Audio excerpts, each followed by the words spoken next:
Hey there, my name is Salendrak, and here's a quick video going over everything you need to know about herb gardens in Terraria. There are 7 different herbs in Terraria, and 1 or more of them is needed to craft each of the over 40 different craftable potions in the game.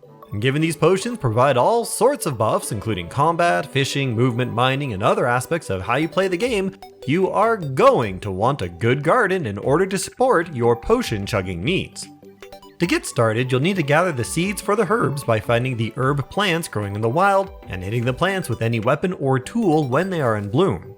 You can also get a random mix of herbs and their seeds from the herb bags, which are sometimes found in wooden chests in the surface level of your world. Here's a quick summary of the 7 herbs, where to find them, how and when they'll bloom, and what they look like when they are in bloom. Daybloom is found in forest biomes growing on grass, and are best harvested when they have the happy little yellow flower on top, which blooms during the daytime hours once the plant is fully grown.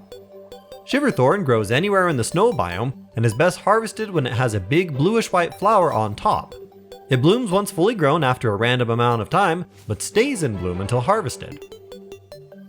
Moonglow grows on jungle grass in the jungle and only blooms at night. Harvest it when it has a glowing blue bulb dropping from the bent over stalk. Waterleaf grows on desert and hollowed desert sands and only blooms while it is raining.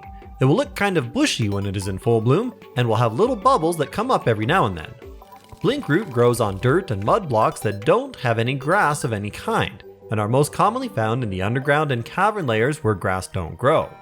Once fully grown, it will randomly enter and leave its bloom state and will visually have yellow little flowers and will emit a pulsing light. Deathweed naturally grows on the grass or stone of your evil biome, but only blooms when there is either a blood moon or a full moon. When in bloom, it will have light purple flowers and will emit a soft pulsing glow. Fireblossom grows naturally on ash blocks in the underworld and only blooms during sunset between 3:45 and 7:30 p.m., but only if it isn't raining up on the surface.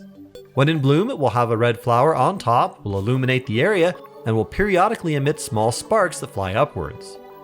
All herbs have 3 growth stages, which are the sprout stage, the mature stage, and the blooming stage.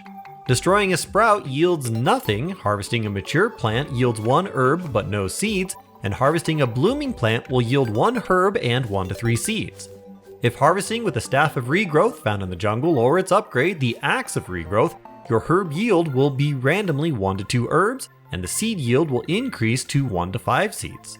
Thus, as a general rule, it's always best to harvest herbs when they are in bloom, and best to harvest with the Staff of Regrowth once you have it. Herb seeds can be replanted on whatever the herb naturally grows on, so Daybloom can be planted on forest biome grass, Shiverthorn on snow, Waterleaf on sand, etc. All herbs can also be planted in clay pots or in any of the planter boxes sold by the Dryad.